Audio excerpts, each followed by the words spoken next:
আসসালামু আলাইকুম, welcome back to my channel. চলে আসলাম খুবই মজার একটা কাটলেট রেসিপি নিয়ে। আজকে আমি তৈরি করব চিকেন পটেটো কাটলেট। তো চেষ্টা করেছি খুবই সহজভাবে কাটলেটটা তৈরি করে দেখাতে। আশা করছি আপনাদের ভালো লাগবে। তো কাটলেটটা তৈরি করার জন্য এখানে আমি 1 কাপ পরিমাণ চিকেন নিয়েছি, আর চিকেনটা এরকম ছোট ছোট টুকরো করে কেটে নিয়েছি। তো আপনারা চাইলে চিকেনটা কিমা করে নিতে পারেন। তো এবার আমি এই চিকেনটা অল্প কিছুক্ষণ ভেজে নিব। আর এর জন্য চুলাইতে এই কড়াইতে আমি 2 টেবিল চামচ পরিমাণ তেল দিয়েছিলাম, আর ওর মধ্যে চিকেনটা দিয়ে দিয়েছি। তো এবার অল্প কিছুক্ষণ চিকেনটা ভেজে নেওয়ার পরে এর মধ্যে দিয়ে দিব 1 কাপ পরিমাণ পেঁয়াজ কুচি।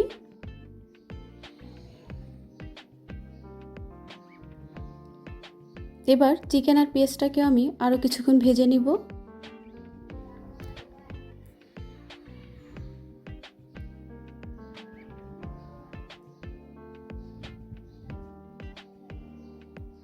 এবার আমি এর মধ্যে দিয়ে দিব পরিমাণ মতো লবণ, দিয়ে দিব 1 চা চামচ পরিমাণ আদা রসুন বাটা, এবং সামান্য পরিমাণে হলুদের গুঁড়া, দিয়ে দিলাম 1 চা চামচ পরিমাণ লাল মরিচের গুঁড়া, হাফ চা চামচ পরিমাণ জিরার গুঁড়া, হাফ চা চামচ পরিমাণ ধনিয়ার গুঁড়া, আর দিব হাফ চা চামচ পরিমাণ গরম মশলার গুঁড়া। তো এবার মশলাটা কিছুক্ষণ কষিয়ে নিতে হবে। তো যেহেতু এখানে আমি সবগুলি মশলা গুঁড়া মশলা ব্যবহার করেছি, তো মশলাটা পুড়ে যেতে পারে, সেজন্য এখানে আমি এবার সামান্য পরিমাণে একটু পানি দিয়ে দিব। তো খুব বেশি পরিমাণ পানি দিতে হবে না, আমি এখানে জাস্ট 2 টেবিল চামচের মতো পানি দিয়ে দিব। তো পানিটা দেওয়ার পরে এবার আমি এই মুরগি আর মশলাগুলি খুব সুন্দরভাবে কষিয়ে নিব।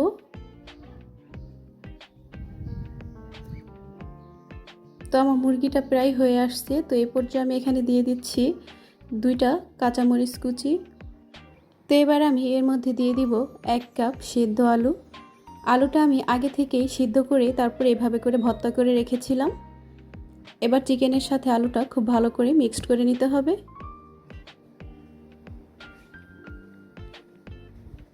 তো চিকেনের সাথে আলুটা মিক্সড করা হয়ে গেলে আমি চুলার জালটা অফ করে দিব।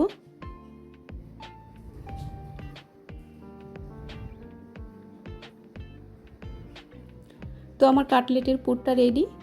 এবার আমি কাটলেটগুলি তৈরি করে নিব। আর এর জন্য বলে নিয়ে নিলাম একটা ডিম, দিয়ে দিব সামান্য পরিমাণে লবণ। এবার ডিমটা খুব ভালো করে ফেটিয়ে নিতে হবে।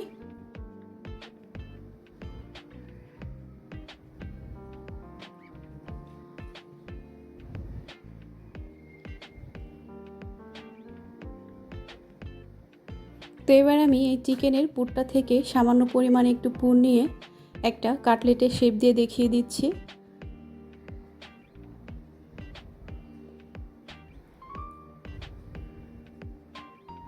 তো আমি আজকে কাটলেটটা এই শেপে তৈরি করছি। আপনারা চাইলে কিন্তু কাটলেটটা আপনাদের পছন্দ মতো যে কোনো শেপে তৈরি করে নিতে পারেন।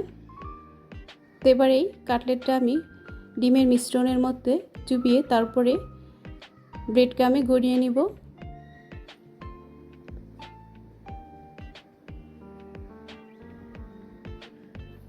তো খুব ভালো করে কাটলেটটা ব্রেড ক্রামের মধ্যে কোট করে নিতে হবে। তো এই তো তৈরি হয়ে গেল আমার একটা কাটলেট। তো এইভাবে করেই আমি সবগুলি কাটলেট তৈরি করে নিয়েছি। তো আপনারা যদি এই পর্যায়ে কাটলেটগুলি সংরক্ষণ করতে চান, তাহলে প্রথমে 1 ঘন্টার জন্য নর্মাল ফ্রিজে রেখে দিবেন। তারপরে কিছুটা শক্ত হওয়ার পরে একটা এয়ারটাইট বক্সে করে ডিপ ফ্রিজে সংরক্ষণ করতে পারবেন প্রায় 1 মাসের মতো। তো এবার আমি কাটলেটগুলি ভেজে দেখিয়ে দিচ্ছি। তো কাটলেটগুলি ভাজার জন্য আমি প্যানে পরিমাণ মতো তেল গরম করে তার মধ্যে কাটলেটগুলি দিয়ে দিচ্ছি। তো তেলটা কিন্তু খুব বেশি গরম করা যাবে না, হালকা গরম করে তারপরে কাটলেটগুলি দিতে হবে। তো এবার কাটলেটের এক পাশে হালকা কালার আসার পরে আমি একটু উল্টে নিচ্ছি। তো এভাবে করে আমি কয়েকবার করে উল্টে পাল্টে নিব, যাতে কাটলেটগুলির সব দিকে সুন্দর কালার আসে।